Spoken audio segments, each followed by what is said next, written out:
Longhorn fans, Sooner Nation, welcome to episode 169 of the Bevo Podcast, the only podcast exclusively dedicated to covering the greatest rivalry in college football, the University of Texas, and the University of Oklahoma. I'm here with my man, Kevin Miller.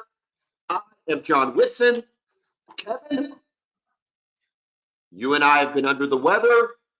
We haven't been together in a couple of weeks, but we are back to discuss the Super Bowl, Oklahoma and Texas men's basketball, the hype that is going to surround Arch Manning that began with a Marty Smith interview. I'll have my own comments about Marty Smith when we talk about that. The real winner of last night is Cooper DeJean, and I don't think it's close. Have you seen his girlfriend, Kevin? I have not, no. Listen, and this girlfriend, look, he's a rookie from Iowa. It was his birthday. He has a pick six. There's no way this girlfriend's from Iowa. That's all all respect to Iowans out there. This has to be a post-Iowa girlfriend. But now that he's had a pick six, I think he's in. I think she might be in for the long haul. And good for Cooper DeJean is all I'm going to say, Kevin. That's why you play sports. Cooper DeJean plays sports to get an IG girlfriend. I don't think there's any debate about that, is there? No, when you're from Iowa, you run a 4-3, that's what you get, man. That's what you get, Kevin. Thank you. This is an OU Texas podcast. Let's start with the only highlight of the Texas Longhorns yesterday. Xavier Worthy was like the only Kansas City Chief that realized the Super Bowl was going on. Am I right? Yeah, you're right, man. That game was not close in any way, shape, or form. It's funny because you asked me before what I thought about this, and I told you I thought the Eagles were vastly superior in every position except quarterback. I can read but the it's text. hard for me to pick against Patrick Mahomes. Sure. Because he's that guy. However, when he has no time to throw and he plays the bad game, they had no shot. Okay, before we start excuse making, let's just talk about this Eagles defense. My good Lord, that defensive line was as dominating as I've ever seen a defensive line in a Super Bowl. The Chiefs very early on decided we're not running the ball at all, which I think was a little bit of a mistake. You got to at least try to establish it. Well, look at the Eagles, right? With Saquon. Saquon didn't have some amazing game, but they kept running the ball. They stuck with it because we got to keep the pressure off of Jalen. We've got to give him some time to throw. We've got to set up the pass to some extent. We've got to run the ball. The Chiefs said, forget it. We have no chance. And once they decided, and everybody knew they weren't running the ball, my God, the defensive line for the Eagles just teed off like nothing I've ever seen, man. Yeah, the only comparison I could think of was the Super Bowl. Remember when the Patriots were undefeated, trying to go for the undefeated season, and they went up against the Giants, and they had that defensive line with Strahan and Justin Tuck, O.C. Umenyiora, and Matthias Kiwanuka, that NASCAR package they had. Yeah. That's the only comparison I could think of where they just completely owned them in the trenches. It was absolute domination. They owned them in the trenches, but at the same time, they still were in the game. Correct. Yeah. Like it took a miracle catch off of Tyrese or what's the guy's name? David Tyree. It'd take a miracle catch off of David Tyree's head from Eli Manning to even make that a thing. But I tell you what, dude, you might be right. That was 20 years ago. Not 20 years ago, like almost, yeah. 18 years ago. It just it was really bad, man. And then you look offensively. Look, Jalen Hurts. I don't think Jalen Hurts is going to go down as an all-timer. Maybe I'll be proven wrong. I think he's a really, really, really good quarterback, though. He is, yeah, absolutely. He took what the defense gave him. He never panicked. Made some good throws. We talked about it right before we came on. The one interception, that's a punt. He throws it up. Yeah, it's third down, throwing it deep. Whatever. Yeah. But outside of that, And you got to look, listen, to me, the biggest kick of the night was A.J. Brown being pissed off and then catching a touchdown on the very next drive. Right there. Like, if that doesn't encapsulate the Eagles season, I don't know what does. I mean, they're a bunch of, I think Sirianni's a weirdo. Like, I think he's an odd He's an man. interesting guy. Yeah, he is an interesting guy. I think he's an odd dude. I was rooting for Saquon, who didn't have a great game, but again, good story. Jalen Hurts, even though he gave the Sooners a really, really good year, he's by far my favorite Sooner. He's way down on the list. I mean, I like Samaje more and Creed Humphreys more and Winchester more than I like Jalen Hurts. But at the same time, it was cool to see.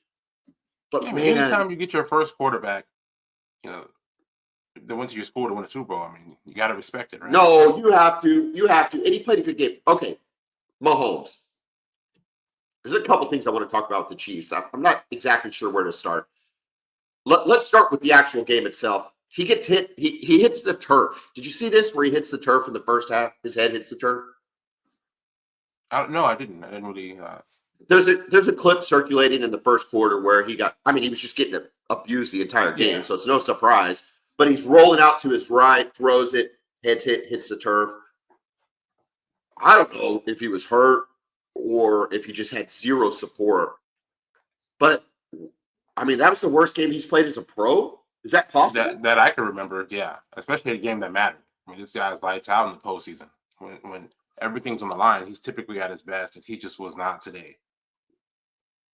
So that's my first thought is maybe he was hurt. I don't know. It didn't matter though. They were teeing off on him. Number two, I think the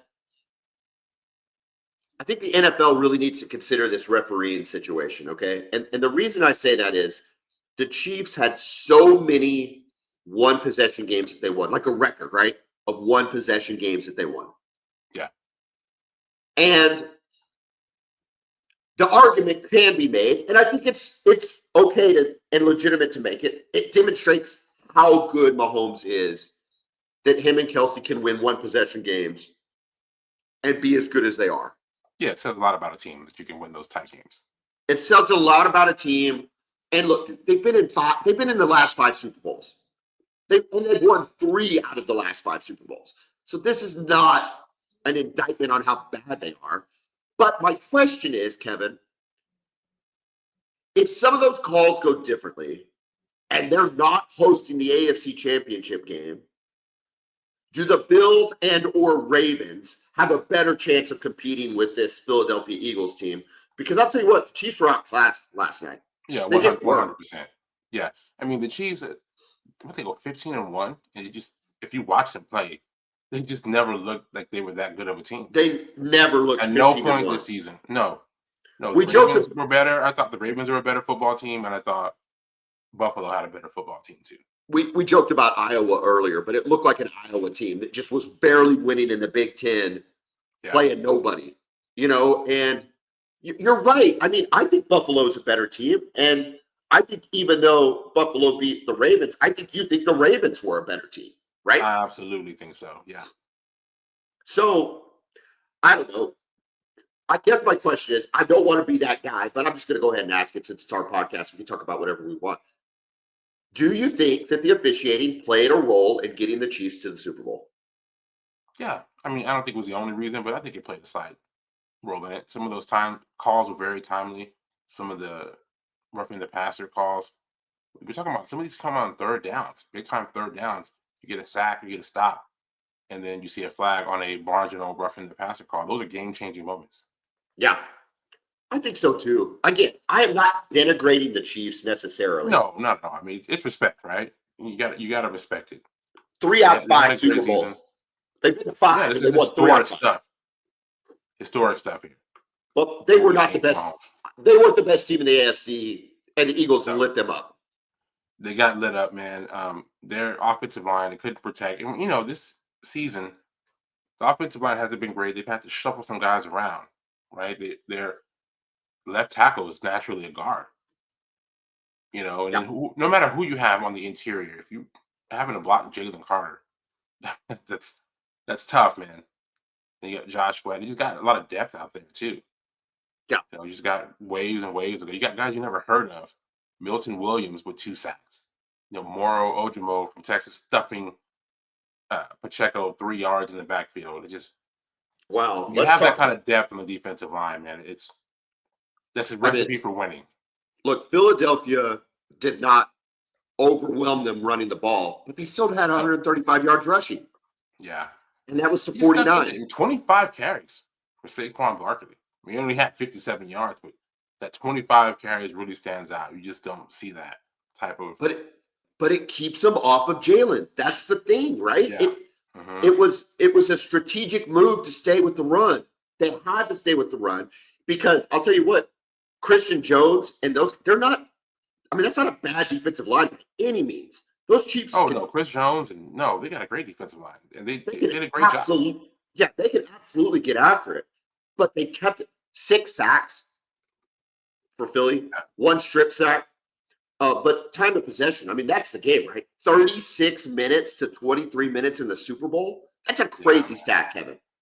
Yeah, it's one of those things, and you look at it and you can kind of tell the story of the game that way.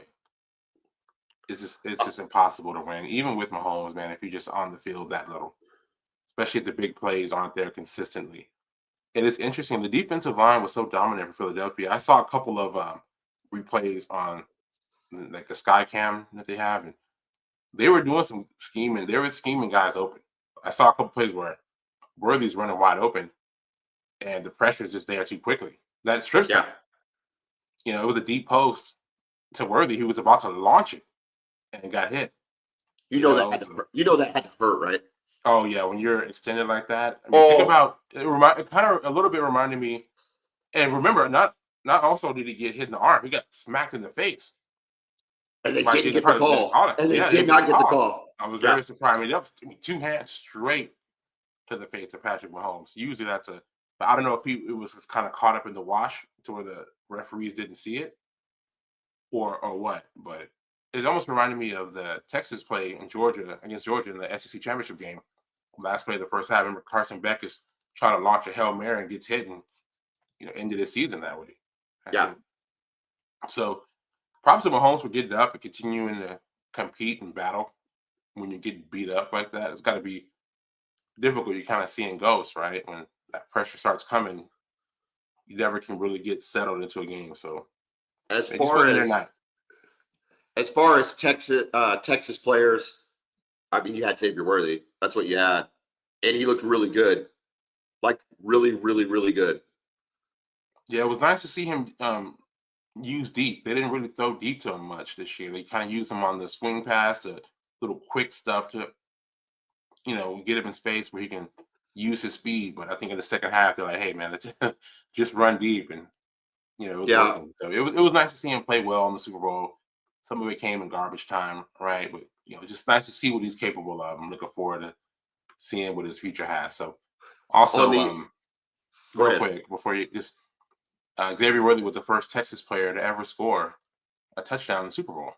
That's crazy. That's a crazy stat, isn't it? Yeah, it's bizarre. What's even crazier is that Devontae Smith was the first Alabama player to score a touchdown in the Super Bowl. Isn't that wild? That's Blue insane. Bloods here, right? Yeah. Crazy how that works. Speak of Blue Bloods, we can move to Oklahoma, who had a lot more players to kind of like break down. I thought Hollywood Brown did okay. Again, same sort of thing as Xavier Worthy, though. Just they were scheming him open, but there was just nothing to go to. Yeah. Creed Humphreys on the OU side, doing the best he can, but man, he was getting lit up. I mean, they were just getting lit up. These are big time dudes that Philadelphia has on that line. And there's so many of them. That's the problem. They've got the depth. So it's like, okay, Jalen Carter gets tired. Okay, we'll bring in another guy who can get pressure. Yeah, it was Samaje Perine got some run in the game, but really, I think he had carry for 8 yards. It's like maybe you run the guy a little more. I don't know. I get he's a third down back. They had no faith in that running game at all. I mean, Pacheco 3 carries for 7 yards. Perine 1 for 8. Kareem Hunt 3 for 9. Mahomes 4 for 25. Now I guess in the NFL they don't count sack yardage. I don't think they no. That's college football. Yeah, so this is legit 49 yards rushing. That's what they had. That's not with the multitude of sacks layered on top of it. Yeah. And then on Worthy 8 for 157, 2 touchdowns. So good stat game. Great for him. Nice performance. Well, hopefully he can build off that. It's cool to see Lane Johnson get another Super Bowl. He's been doing it for a long time. Their offensive line held up really, really well. Again, I think the running helped. And then, to go back to Jalen Hurts, listen, dude, that's what you want your quarterback to do, right? You want him to just be able to manage the game and manage the game. Don't make any mistakes. Make the throw he made to Devontae Smith. Speaking of Devontae Smith scoring, this is the best throw of the game. I know that they went for it there. That they went for the dagger there, right? They even ran a little counter action, pulling a guard around to make it look like a run, bring those safeties up, just a false step, and you get the one-on-one matchup. Great throw. My daughter Lilia went to bed very happy. The last time these two teams meet, she was crying. This time she was all smiles. Had her Jalen Hurts jersey on. Very, very happy little girl with the win. Okay, let's talk about some of the extracurriculars at the Super Bowl. Let's start with the halftime show. Serena Williams overshadowed Kendrick Lamar, and it's not close. If he doesn't have Serena Williams in that halftime show, it is a major bust. Would you agree with that, Kevin? I think you agree, right? It was fine. It was fine. Okay. It was okay. It was fine. Look, who did we have last year? Usher. Okay, we had Usher last year, and I was hard pre-Usher. I was like, this is not going to be very good. But it ended up being actually pretty good. Yeah. And he had a lot of guys make the cameos and stuff like that. I don't know. I just kind of thought it was flat, Kevin. I thought it was a flat show. No, I understand that. I totally get that. I mean, these Super Bowl halftime shows, are they ever really great? There's been some really good ones. I mean, the Shakira J-Lo one is, all-timer. So good. Are you saying it's not good? No, not at all. But why do we enjoy that? Because they're performers, Kevin. They're artists, Kevin. They are performers. They're artists. That's for sure. They're artists. I don't know. Why did you enjoy it? Maybe I enjoyed it for the art that it was. Hey, good for you. Let's keep our mind on it. The LA one was cool when they had Dr. Dre and Snoop. Oh, that was so good. That was cool. He pranced back in the day. The reason it was cool though is because it was our genre, right? It fit. It was like the first time. It was like the first time the NFL was like, hey, like just being accepting of something different, like a hip hop culture deal. I know, right? Really which is really odd. We talked about this. The NBA is very culture forward when it comes to how they market the game. Yeah. The NFL, despite being predominantly African American, is often accused of not being culture forward. And so that's always interesting to me, the way the two leagues market themselves. Yeah. And I mean, the NFL has positioned themselves as the premier league in the world. The world, yes. So it's hard to question it, but at the same time, I agree with you. There's been some of that. Yeah, but it's fine now with that, as far as that goes. But yeah, man, I mean, you get Prince back in the day. It was cool. The U2 after 2001, after 9/11 was really good. I always like when Britney Spears was the Aerosmith. Of course, I'm a sucker for Britney Spears. Janet Jackson and Justin Timberlake. I think the problem with Britney Spears, and I told this to my wife Alice, she's not going to listen to this and be like, oh, John has a crush on Britney Spears. I always liked Britney Spears. The problem with Britney Spears, Kevin, is I thought I could save her. You know what I mean? Yeah. No, she doesn't. Kevin, you're exactly right. It would have been a fruitless endeavor. But I'm just saying, I was like, I get it. She's just misunderstood. I could save Britney. She keeps picking these guys that are horrible and parasitic and bad for her. And maybe she just needs like a regular dude like me. That's how I felt. Little John Whitson in her life, huh? A guiding hand, a little, and but alas, it was not worth it. Okay, other extracurriculars. President Trump was cheered and Taylor Swift was booed. Were you surprised by that? Not really. No. You think we have Taylor fatigue? I think some people do. I don't really understand it. I mean, they'll show. I see more clips of random players' families than I do of her. They show her no more than 20 seconds during an average game. Well, first of all, I think that they showed her an appropriate amount of time this game because there was nothing good to show. Game. I think they've had data on this, and they've never showed her more than 30 seconds max at any game she's ever been at. People are just triggered by it. I don't mind Taylor Swift. I got in trouble with my wife yesterday because the girls were like figuring out ways to have fun games for the Super Bowl. We had, for our little family party. And I was going to talk about this when you and I were going to do our podcast before the Super Bowl, which we didn't do because of the, rampant disease coming through Oklahoma. But DraftKings had a whole deal with her songs linked to prop bets. Okay.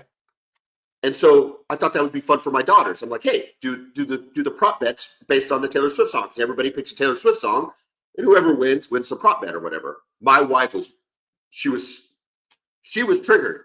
I don't really get it. Like, what's the big deal? I don't know, man.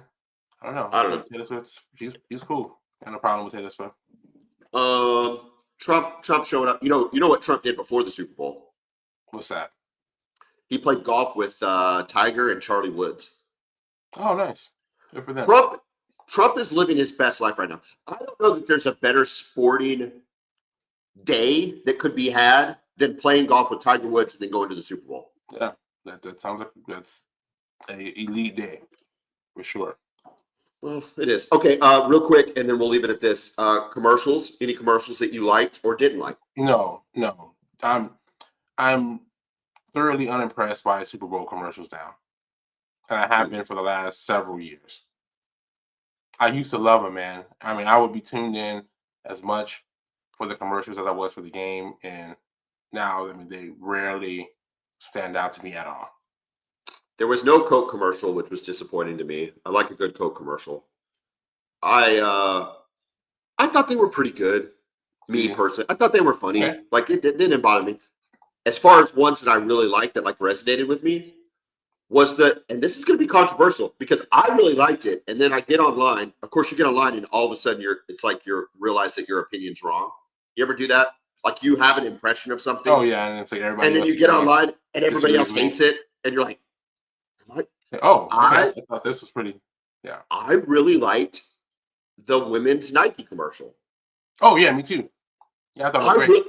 And then they end it with because maybe it's because I'm in a house with three women. You have daughters in sports. You live just with Casey. Yeah, exactly. Yeah, and you live with Casey, so maybe we're not surrounded by like a male culture thing, but it's like they're gonna hate you anyway, so you might as well win. Believe me, when it comes to girls' sports / women's sports, that's exactly right. They cannot win. Yeah. Correct.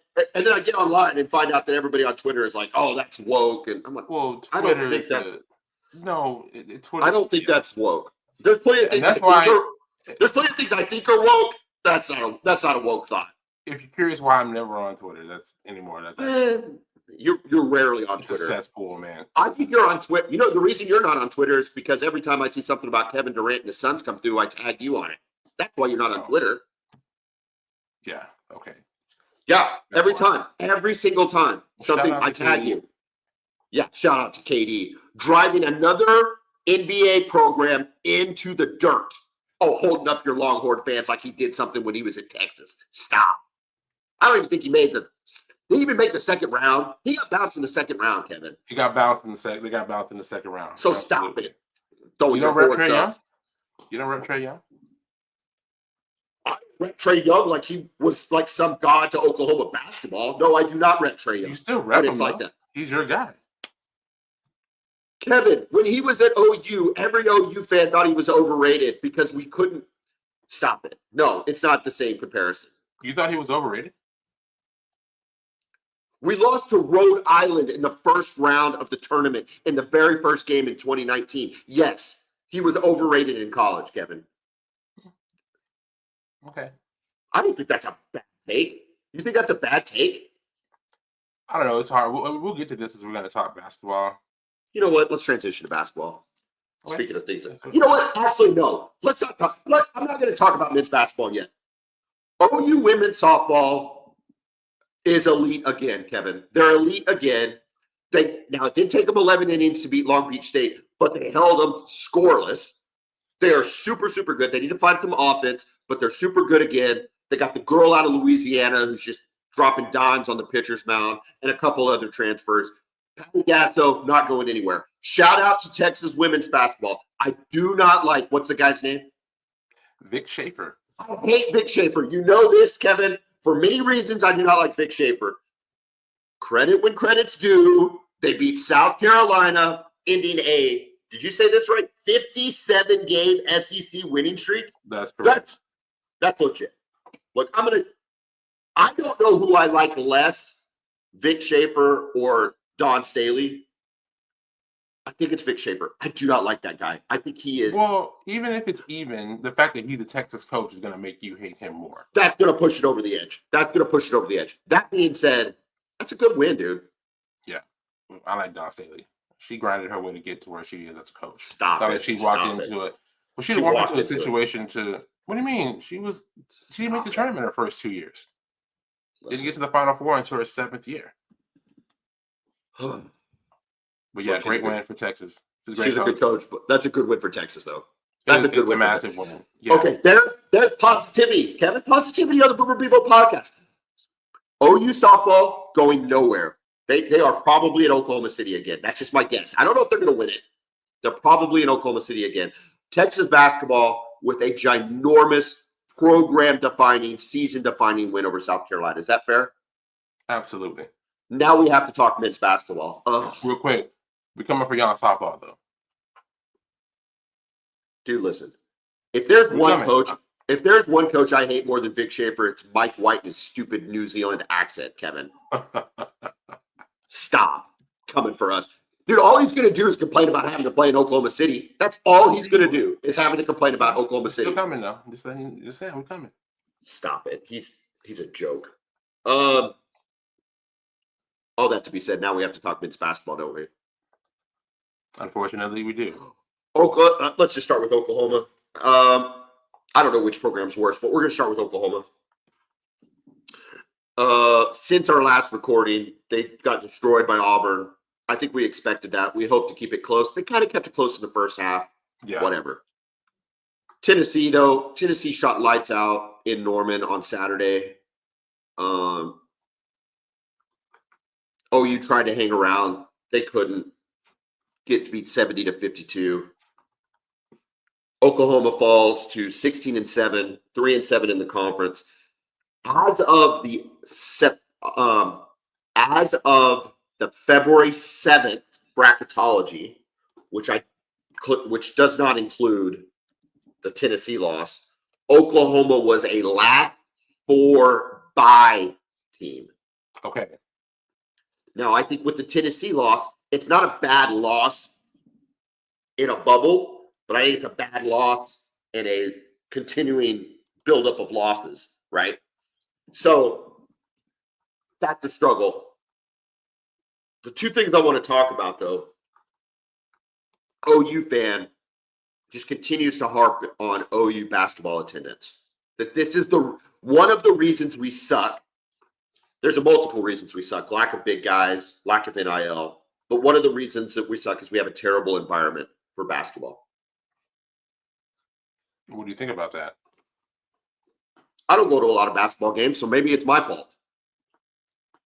I will say this. The games I've gone to in the last 3 years have been losses, and it doesn't exactly make me want to go. I'll tell you what I do want to go watch. I want to go watch women's gymnastics because I'm going to see an excellent product that is going to deliver pretty much every time I go watch. I would like to go watch a softball game, but I never get tickets because they're so good. Call me So is fan. Is it hard to get tickets? To softball? Oh, Softball. yes. Okay. It's brutal. It's brutal. I mean, you can pay for them, but you're going to pay for them. It's not hard to get a gymnastic ticket, but still, it's a great show to go watch. My point being is, I don't know, chicken and the egg, whatever. Are we supposed to support teams? Here's the problem. The problem is NIL and transfer portal has erased loyalty. It's erased loyalty, Kevin. How do I get loyal with players that are not going to be here for longer than a year? I understand that. And so, ergo, the only reason I would want to go watch a team play is if they're any good. Does that make me a bad Sooner fan? I guess. Chalk me up to being a bad Sooner fan. But I do not get excited about watching Tennessee beat it 70-52. Yeah. And the fact that, I've been to 4 Texas versus OU basketball games in the Lloyd Noble Center, and Texas has won all of them. Yes. How does that happen? And it's not like we're Kentucky. We're not Duke, North Carolina. Look at our great records. Games. Oklahoma is 16-7, Texas is 15-9, and it's kind of been that way for the last 3 years for both teams. Yeah, I mean, we had the 1 year when Chris Beard got fired, and Rodney Terry took you to the. Did he take you to the Elite Eight? Where did he take you? To the Elite Eight. To the Elite Eight, and we were very close. You make it to the Final Four, but other than that, it's been a lot of. They've been very. There's no reason not making the tournament or actually, we always make the tournament. We just get bounced in the first round, second round. We haven't, besides that year when we made the Elite Eight, we haven't even been to the Sweet 16 in, a decade. Look, I guess what I'm saying is I'm tired of being guilted by Oklahoma fans for not attending the OU game, OU basketball. Yeah. It's like, win. Win, and I probably want to go. That's the nature of sports. It's the nature of being a fan. Now, if this was, I don't know. I'm trying, like Jalen Moore has been there 2 years. Okay, great. He's a Sooner. I respect that, and I'm excited about it, and he's a good guy. He's a good player to watch. Sam Godwin, I mean, it's like outside of that, let's talk about Jeremiah Fears as an example. Okay, he's going to be here 1 year. Yeah. Why am I coming to support Jeremiah Fears if they're losing? Yeah, and if it's going to be a one and done guy that you're going to see, he needs to be pretty dynamic. He needs to be Trae Young, who is just at least super exciting. That's exactly Kevin Durant's rare. That's probably a bad example because Kevin Durant's a unicorn. Well, and Trae Young was a unicorn too, right? Whether I think he was overrated or underrated or properly whatever, he was a show in and of himself. Correct. We might lose, but he was going to go for 50 or. It's going to be fun. It's going to be fun. It's going to be fun. And that's not what we're getting from this. You're going to be entertained. Jeremiah Fears. That's the other one I want to bring up. And I don't know how much OU basketball you've even watched. It's been a weird year to watch OU basketball. So much of it's on the SEC network. The games are late. This is a lot going on for a casual fan like yourself to probably want to watch OU. I'm not a fan, but you know what I'm saying. Observer of basketball. Apparently, Jeremiah Fears is a lottery pick.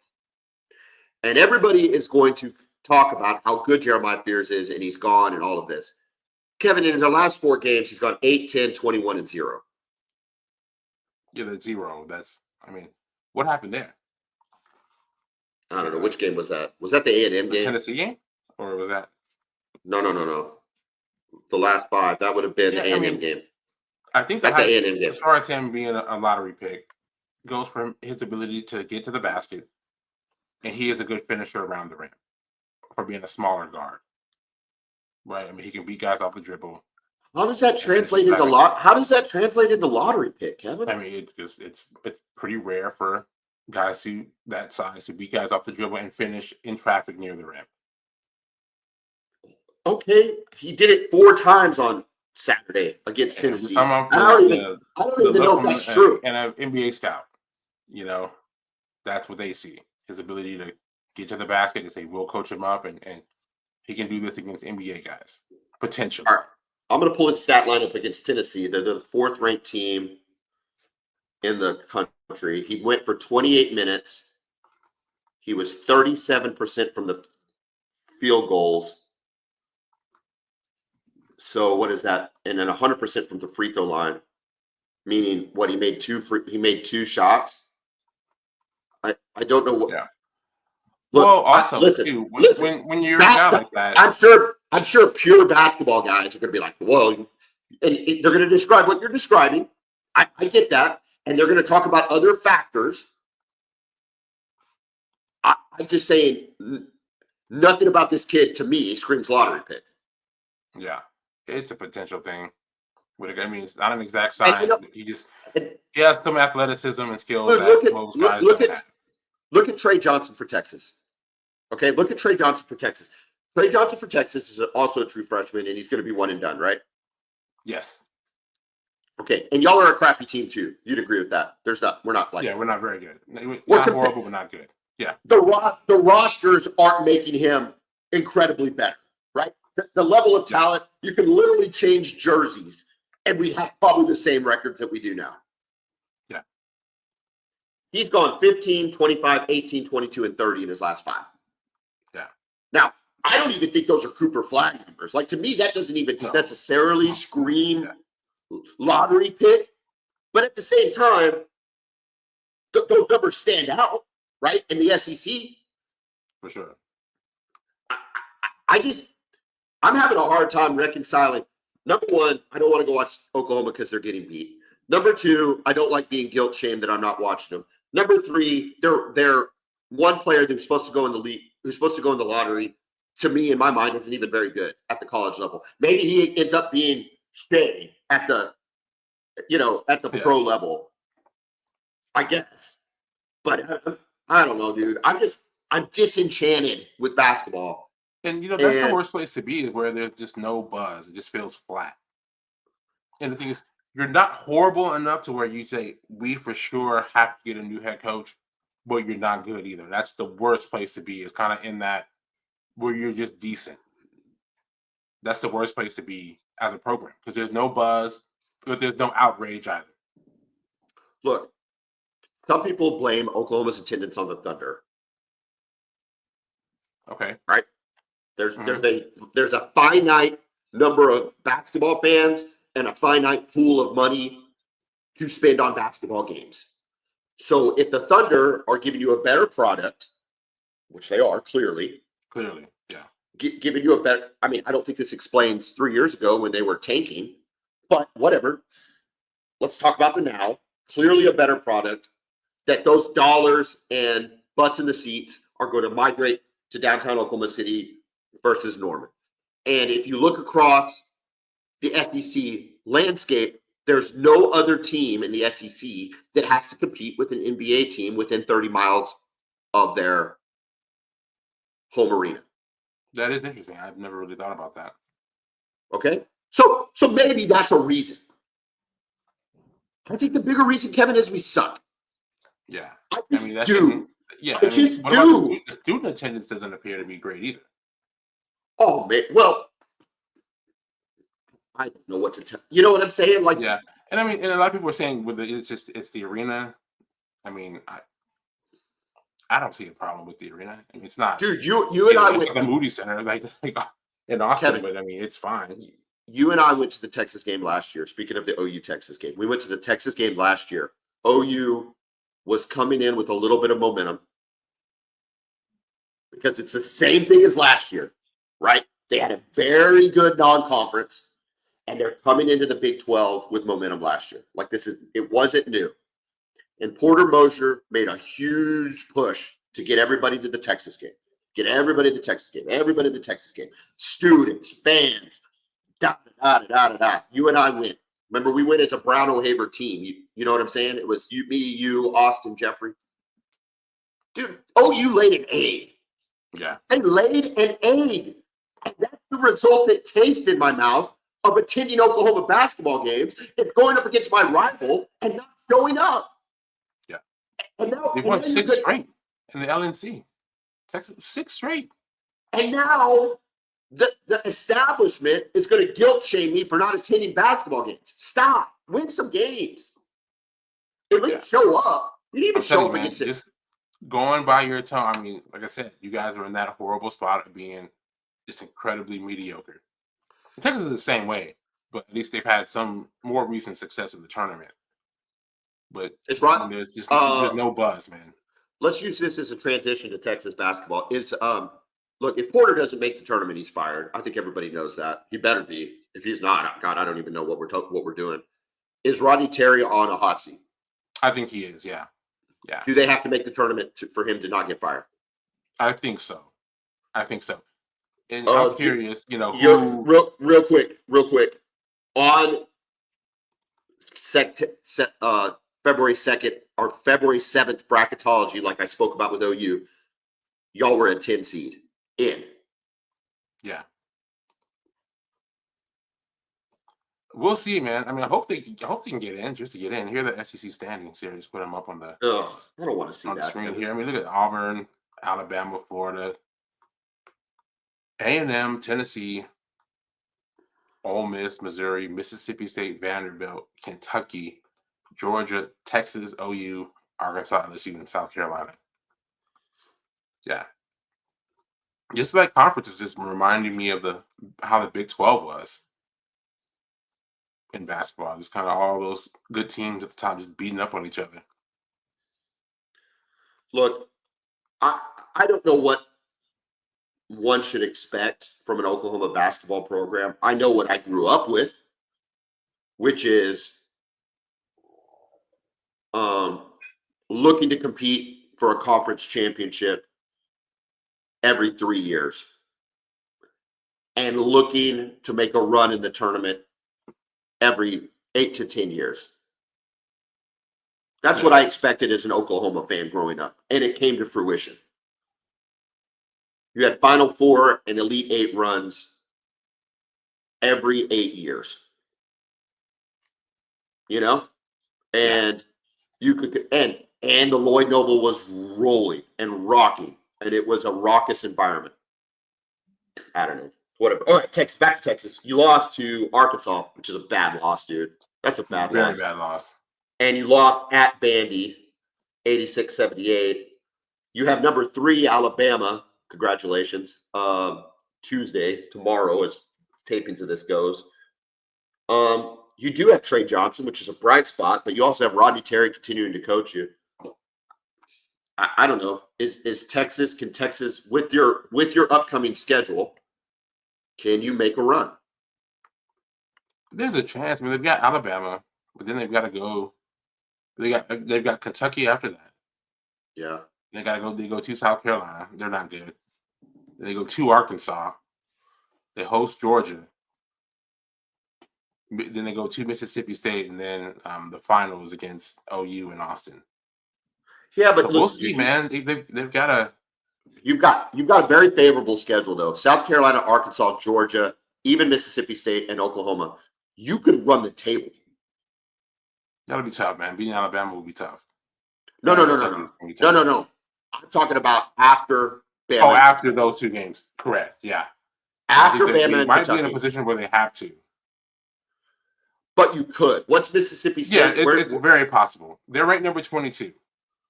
Yeah, but that doesn't. And they're 5-5.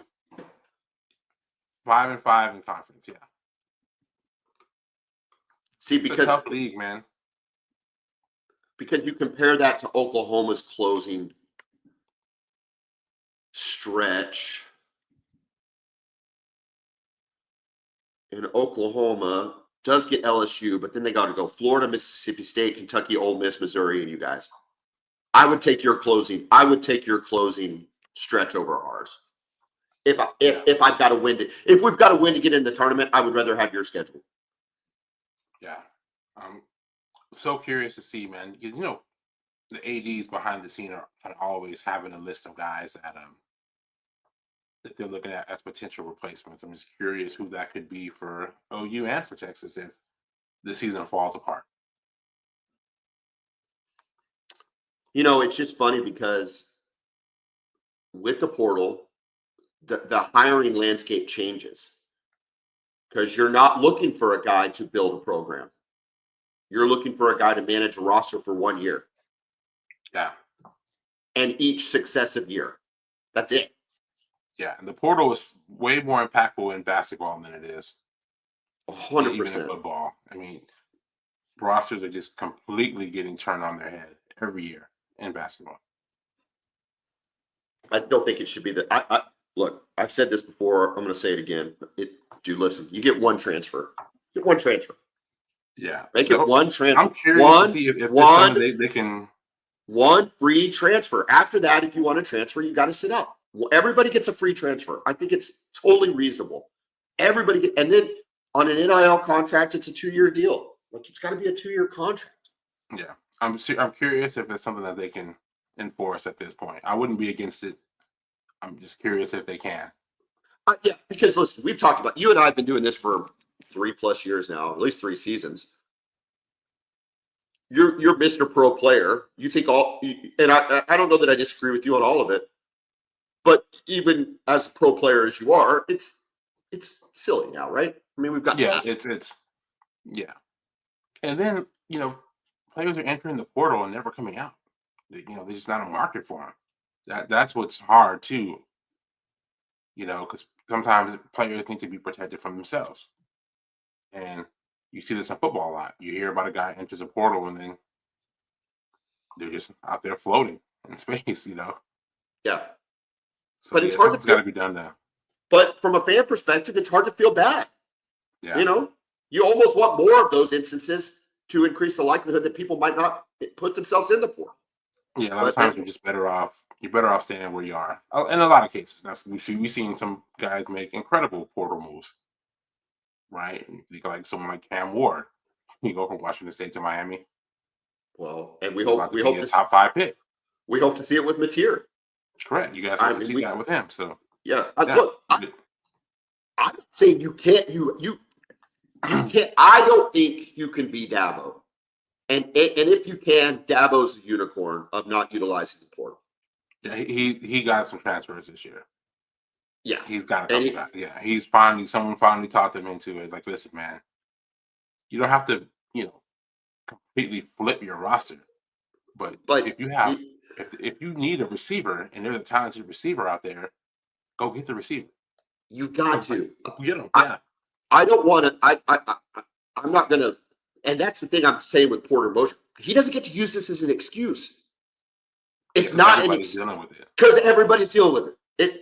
Just because, and there's talk that OU doesn't have a good NIL package. I don't know if they do or don't. Have there been any player on OU that we've lost over the last 3 years that we're like, man, I wish we would have kept him? Who's the guy that went to Kentucky? He's doing okay, right? Yeah, he's doing pretty good. You're right. Oh wait. Yeah. Oh, and then McCollum. I mean, and that's where's McCollum in that? Remind me of that. Yeah, Wake Forest. I don't know. Oh, okay. But the problem is, like last year for Oklahoma, they didn't make the tournament, but they had a good core of players. And you thought to yourself, if this would have been 2011, or let's say 2023 or 2013 instead of 2023, you're like, my God, these guys coming back are going to be really good together. Yeah. Mm-hmm. I mean, these guys coming back are a solid tournament team. Let's go support them. Let's go support these guys that are coming back. And instead, they all left, and now you're like, I don't know. Yeah, we're rebuilding again. All right. In these closing minutes, let's talk a little Texas football, a little Oklahoma football, because this is a football podcast. There hasn't been a ton of news. There's been more news, but we've been off. Some of this might be a little late, but that's okay. We're going to mention it to make sure that we mention it. Arch Manning starting the hype train with Marty Smith from ESPN, having a big-time interview. Before we talk about Arch, Marty Smith, is his accent genuine or embellished? I think it's genuine. When he first started, he was doing the NASCAR coverage. And before they switched him over to football. So sometimes you'd be watching Sports Center back in the day, and they'd have a NASCAR stuff, and it was even thicker then. So I think he's even toned it down a bit. Do you think it's All right. fake? I think it is conveniently thick. Okay. I think it's enhanced. Okay, so I he's don't think it's playing up fake. to the whole Southern deal. I think that he has found a niche in reporting for the Southeastern Conference Yeah. and knows where his bread is buttered. And it comes across to me. Look, dude, I'm from Texas. You're from Texas. I've lived in Oklahoma 20 plus years. We've been around plenty of hicks and accents, and it's all well and good. It just sounds to me a little forced. Okay, that's Marty Smith. Whatever. Come at me, don't come at me. As far as Arch Manning goes, your concern is that the hype train might be getting out of the station a little early. Is that fair? Well, a little bit, but I mean, there's nothing anyone could do about that. I mean, his last name is Manning.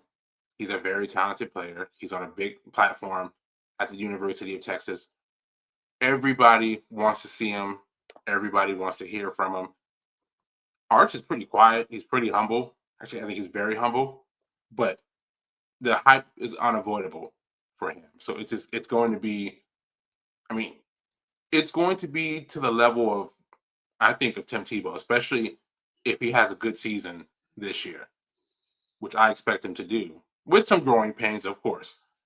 But I think that's what it's going to be like, and there's nothing anybody can do about it. I think it's absolutely amazing that the hype train has been as minimal as it has been over these last 2 years. Yeah. I think it's insane that Texas and the Mannings were able to keep Arch under the radar as much as he has been. Yeah. Because he's Arch Manning, dude. He's a Manning. He's going to start at Texas. Like, this is as big a get from the University of Texas as ever. Like, Right. This is your most high-profile recruit you've ever had at the University of Texas. And so for him, in this era of the transfer portal, in this era of NIL, in this era of people wanting people to start sooner than they need to, I cannot believe that he's maintained as low a profile as he has. So for me, it's just like, I'm surprised that it's taken this long to have a Marty Smith type interview. You know what I mean?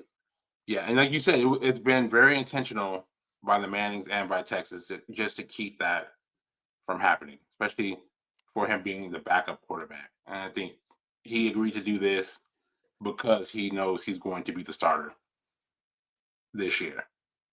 What did I say? As we get closer to the season, man, it's going to be wild. He's got a new NIL deal out. Did I see Red that? Bull. What's it? Yeah, Red Bull. Listen, dude, you got to get paid.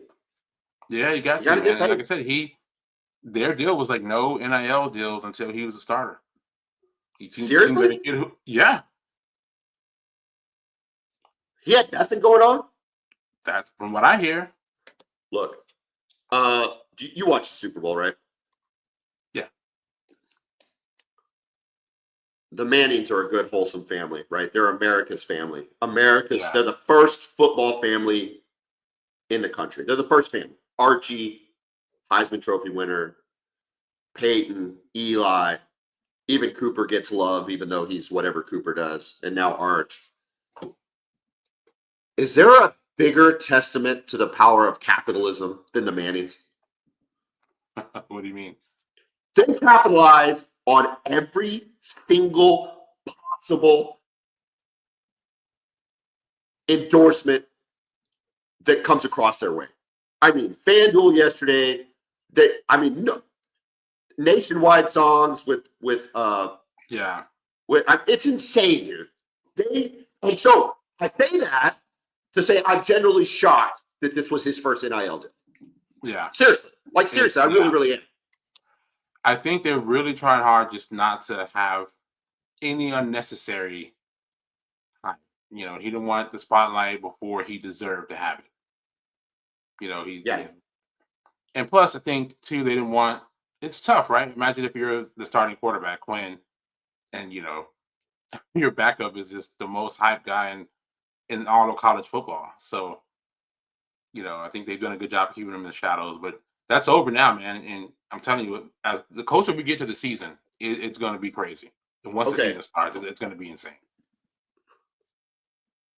It's February, so I can ask this question. Okay. Did the best quarterback play for Texas the majority of the season? Probably not. That's insane. That is insane to me. And I would be pissed if I was a Texas fan. Listen, forget the rest of the season. When it was 1st and goal against Ohio State, the fact that Arch did not get in at quarterback in that run package was criminal.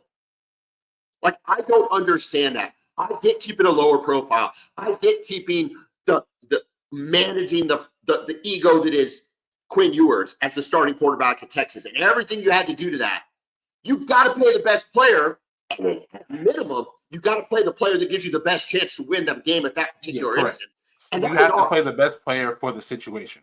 And that was Arch. That was Arch on the goal line, Kevin. Correct. It's crazy to me. It's crazy. I agree. No, and I agree. I always have said that I thought Quinn should have been a starting quarterback last year. But in that moment, yeah.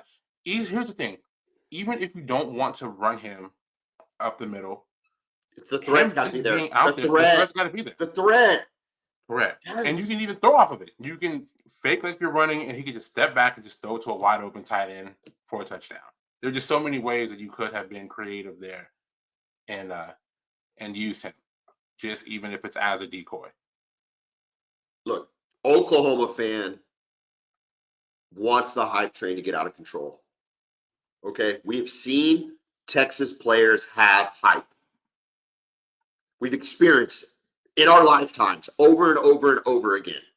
What we were able to do to Chris Sims, what we were able to do to Vince Young through 2 years, right? What we were able to do to Tyron Swoops after a periods of time, even though he had some surprisingly interesting games. Like, that's what Oklahoma fan is yearning for, is the chance for the hype train to get so out of control, only to be derailed in the second Saturday in October, right? That's what we want.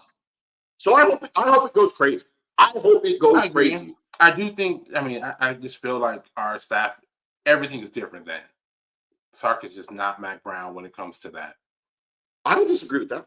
But this is what I want. No, and I understand that, because we, as fans, we look at the whole history and make connections and things like that. So that completely makes sense. But man, it just seems so different with Sark compared to Mac, who was just so mentally. What's Sark's record against Oklahoma? 2-1. Oh no, 2-2. Excuse me, 2-2. It's 1-1. The game's different. The game's different. Yeah, correct. That game is different. And if Oklahoma, whatever, we're going to talk plenty about OU Tech. I don't know why. I almost started going down OU Tech. This is what we're talking about. What do you mean? Why are you stopping? This is what we're talking about. Go ahead. I'm saying, give us a good quarterback with a good offensive plan and put us in that stadium, and we have a chance to beat you guys. And it's proven over the last 4 years. Yeah. Take away our quarterback, and we're going to get our ass kicked like we did 2 out of those 4 years. Yes. And I think with Mateer, we're going to have a chance. Look, he's getting plenty of hype too. He just got himself a T-Rex from Dodge, right, for a truck. Like, he just had good for him. Hey, good for him. I don't know if I'm picking a Dodge, but here's the thing. Yeah, well, hey, if Dodge is the one that offers you the NIL deal, you take it, right? If it's the best offer, you take it. Now, listen, you talk about quarterbacks. Let's not forget, you guys had the greatest quarterback run maybe in the history of college football. So, if you talk about someone like Sam Ehlinger, right, who I thought always played well in the Red River Shootout, but it's a little tough when you go up against Baker Mayfield in his Heisman Trophy winning year, and then you face Kyler Murray in his Heisman Trophy winning year. Loudest I've ever heard the Cotton Bowl was that game. Even though it was a loss for OU, it was the loudest I'd ever heard it. And then you face Jalen Hurts, Super Bowl Runner-up MVP, Heisman. Runner-up runner-up Heisman. for the Heisman. Yeah. Who did not have a great game in that game.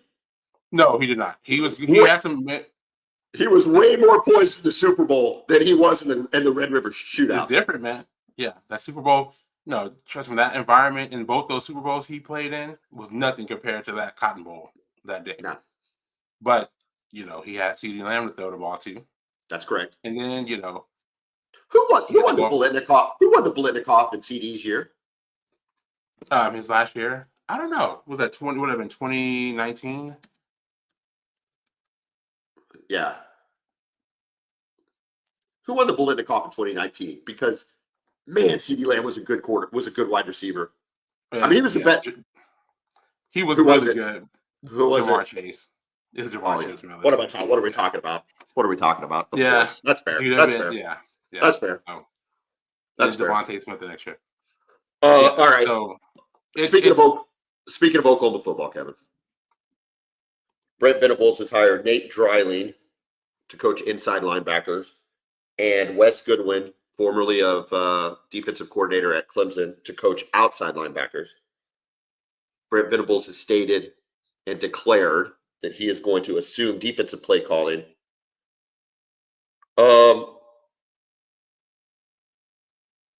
Look, this is old news. This is not breaking news, okay? This is why we're talking about this an hour and a minute into the podcast, because it's been broken down by OU outlets ad nauseum for the last 2 weeks. But you and I haven't had a chance to discuss this, okay? We've pontificated about it, but we hadn't had a chance to discuss it in any real concrete terms. Is this good or bad for the University of Oklahoma? Well, it is really good for the University of Oklahoma defense. It's great for them because, I mean, we've seen some of the things he's been able to do. But as a whole, I'm not sure because up until this point, he hasn't proven to be an elite game manager. So is this going to take away further from him being able to manage the entire game, the personnel that's on the field, the situational stuff? I'm not saying he's been horrible at it, but he hasn't been up and down. Kevin, he hasn't been good. Yeah, it's been up and down. So I don't know, man. It's great for the defense, and you have a potential to be a really, really good defense this year. And that's only cemented with him calling it. However, is he going to be so focused on that is he putting too much trust in a young offensive coordinator? Well, he put too much trust in an old offensive coordinator last year. For sure. So I'm not sure, man. I'd be excited though if I was on defense, if I was a defensive player at OU. Well, I think they've got when I was getting ready for this, I read the stat. They got 5 previous defensive coordinators on staff. Okay. Including Venables, and that's not to mention the 2 assistant defensive coordinators, which are Jay Belay and Todd Bates or whatever. So I agree with you. The staff is formidable as a defensive staff, and they have been. This hasn't been the issue at Oklahoma as the defense over the especially last year. That was a very, very good defense last year. It was a good defense. We saw him against Tennessee. We saw him against Ole Miss. I mean, that was one of Ole Miss's worst offensive performances of the year. Was what we did at Oxford. Right? We looked really, really, really good defensively. Great scheme against Tennessee. Obviously against Alabama. Outside of what happened against South Carolina, outside of the first 5 minutes of that game, very good defensive performance. Yeah. I think it's fair to say Brent Venables is betting on himself. It's like, I'm on the hot seat. I am not putting it in the hands of somebody else. I am going to take this on, and this is how I secure my job. There's something admirable in that, Kevin. I just don't know if it's the right decision. Time will tell. To this point, he has not been a good head coach. You can't have 2 losing seasons out of 3 at the University of Oklahoma and call yourself a good head coach. I agree. My concern with Oklahoma, I think the defense will be good. I think you'll have a much better scheme offensively. They have some sort of identity. It can't be worse. What are you going to get from your receivers? I actually think the offensive line will be better too. Yeah, we didn't lose a ton. It's not going to be, your 2017, 18 offensive line, but I think you'll be fine. You'll be fine up front. It's what are you going to get from the receivers and what's the running game going to look like from the running backs? Because I don't know if do you want Mateer running 150 times in the SEC? No, but I don't want Javonte Barnes doing it either. Correct. But, what's this staff going to get out of him? Can they get something more? Or can you get something more out of him? What are you going to get out of Taylor Tatum as a sophomore? Yeah. Look, we had 3 backs last year, and Xavier Robinson performed the best over that period of time last year. Yeah. And he clearly, and it's not prisoner of the Alabama game. He was good against Missouri. He was good against. As soon as he started carrying the football, it just looked different. It looked different. The game just looked different. And if anybody's been critical of anybody, it's been me about DeMarco Murray. I am critical about his performance and his development. Yeah. So, speaking of development, I didn't make this point during basketball, but I want to make it again. My biggest contention against Porter Moser was development, and I think the performance of Jeremiah Fears speaks to that. He's not gotten better as the season's gotten on. He's gotten worse. And I don't know if you need a better example than Jeremiah Fears. Anyway, that's a basketball conversation. Back to that. It's very similar with DeMarco Murray, though. His guys aren't getting better. Javonte Barnes is not a definably better running back than he was 3 years ago. I agree. Completely. He's just not. Kevin, he's not. Yeah. And Taylor Tatum did not too, man. Sawchuk completely. He is not better than he was 3 years ago. Taylor Tatum did not get better as the year progressed. Right? You see guys get better. Okay? Now, if you want to give him a shout out, Eric Gray, we're going 2 years back now, and I did not like Eric Gray early in the season, got better you did, but you would admit he also got better as the year progressed. He did. Yeah. You were proven right over time, not game one. Well, we haven't been proven right over time with any of these guys. So I'm frustrated. It's a big year. It's a big year, man. And, you got the tough schedule again. So I think also what we need to figure out is what are you guys considering a good year?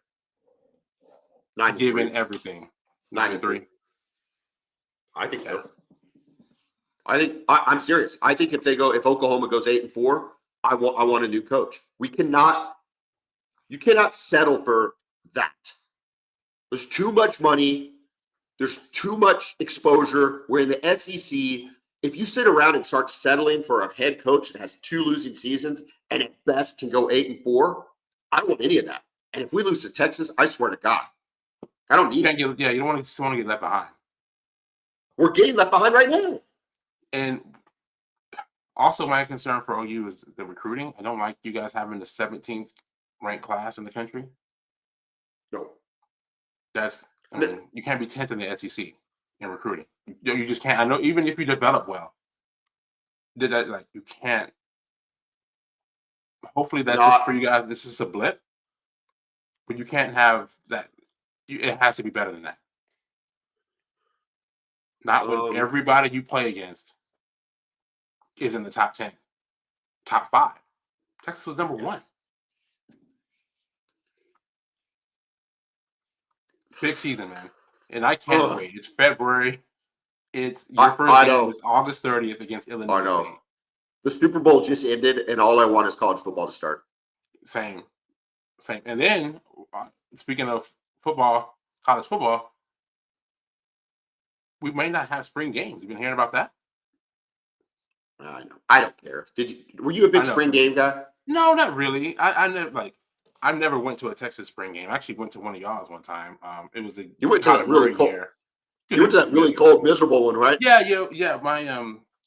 My wife, she has some cousins that came in that are alum. They live in New Mexico. They travel, and they were coming, and they had tickets. So they're like, "Hey, you guys want to go?"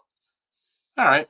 And that's when it was like, yeah, it was a mistake. Shouldn't have gone, but it was when there was a quarterback competition between Kyler Murray and who was the guy? Was it Austin Kendall? Yeah. Quarterback competition from a guy who had, decided to not play Major League Baseball. And And you know what? He got outplayed in that game he too. really did in that spring game. He did. He got outplayed. He got outplayed in that game. It doesn't matter. The guy was so good. One of the best quarterbacks I've ever seen that season. Kevin, we're going to close this out. Just real quick. Again, it's been going on now it's been a week. This is a little week old, but we haven't heard your thoughts on it. Luka gets traded. Anthony Davis comes to Dallas. Monumental trade. And then double that up with Anthony Davis has a hell of a debut in the first half, only to potentially get injured for the season. I mean, let's just look at it as it relates to the Thunder, because that's what we talk about the most is the Thunder. You and I are both Spurs fans, but we're also Thunder fans. As it relates to the Thunder and the positioning that they're in, thoughts on how this trade affects the Thunder? Yeah, I mean, I think not having to face Luka potentially in the playoffs makes it a lot easier, right? I mean, I want to know. Look, the Mavs were our bugaboo, big right? time. Yeah, And even this year. No, of course this year. I think three of even our without Luka. We only got 9 losses, and 3 of them are to the Mavs. So it's been a problem. And you're right, even without Luka. But I just think if you take away Luka, I think that obviously the Mavs are a better matchup. Now, yes, they have 3 7-footers if Anthony Davis is healthy, but nobody needs 3 7-footers. We got 2 7-footers. Like, you don't need 3 7-footers. It's stupid. No. And then if you are going to, if somehow the Lakers turn things around and they get themselves firmly into the playoffs and you end up having to match up against them, I actually think it's a better matchup for the Lakers to have Luka versus Anthony Davis. Yeah. No, I mean, agree. Lou Dort guards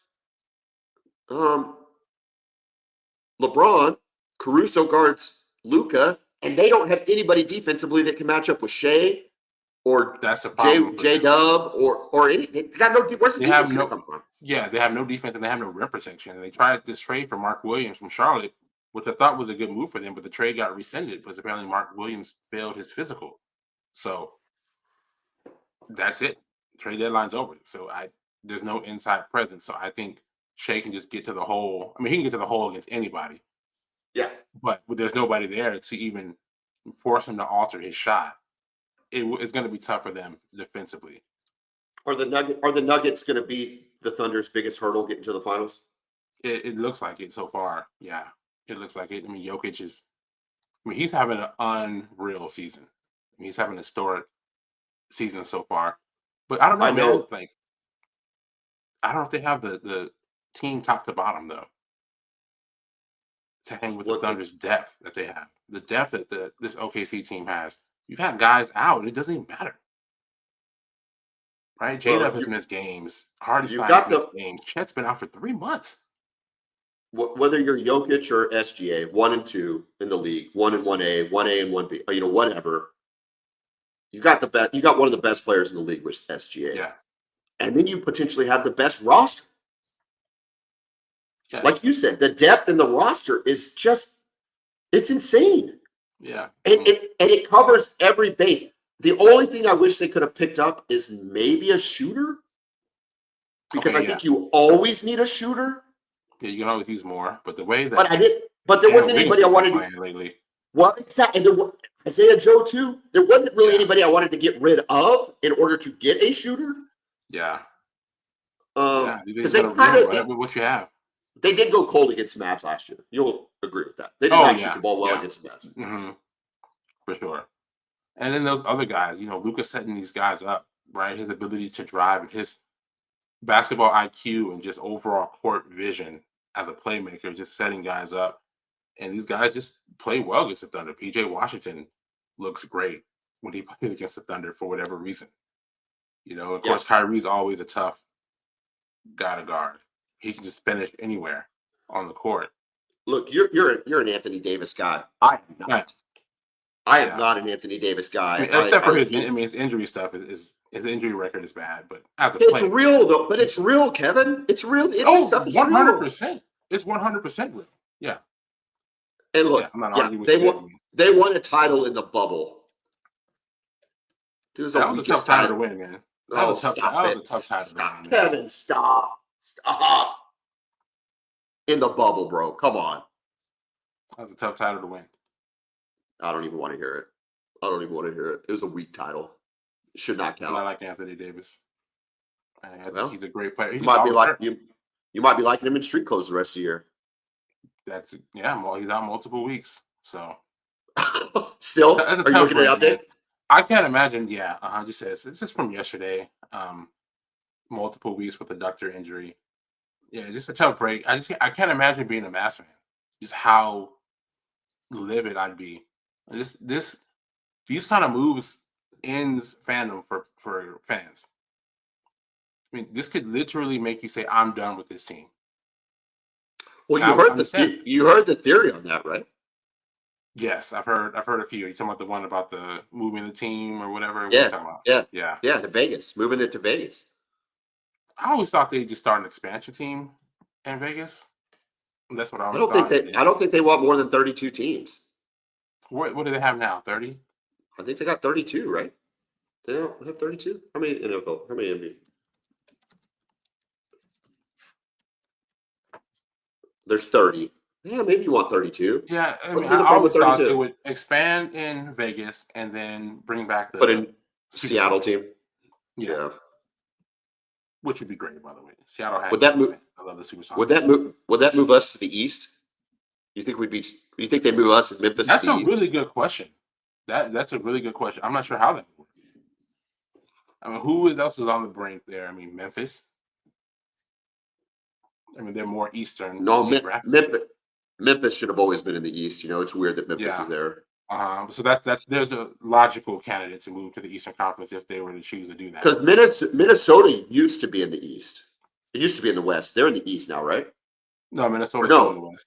So Minnesota could move east. I think you'd move Minnesota and Memphis. Probably. You'd probably keep Oklahoma City because you'd want to keep the Dallas. Well, it wouldn't be Dallas anymore. But the Spurs matchup with Wemby and Chet, it's going to be good for years. I think you'd keep Oklahoma City. I think you'd keep Oklahoma City in the West. I think you'd move Memphis. If what you're saying ever happened, I think it'd be Memphis and Minnesota would move to the East. Yeah. And maybe you could create a better rivalry between the Timberwolves and the Bucks. Yeah, that'd be cool. Kevin, it's been a good show. It always is talking to you. I'm glad you're feeling better, bud. It's always glad talking to you. I thought it was a fun Super Bowl, even though it was a great game. I thought there was enough good stuff going on. That was good, but it's time, it's time to focus on basketball. Maybe OU and Texas can go on some runs and we can have some good stuff to talk about. If not, I guess we're stuck watching women's basketball with Vic Schaefer. What do you think about that, Kevin? Hey, if that's what you got to look forward to, I guess you're feeling great. Well, you're feeling great as OU has become a softball only school. So I'm sure you're happy about softball season coming up. How dare you, Kevin? Hey, man. How dare you? We're coming for that, though. I'm telling you. The truth hurts. Kevin, have a great rest of your day. Everybody out there, enjoy the rest of your week. Okay.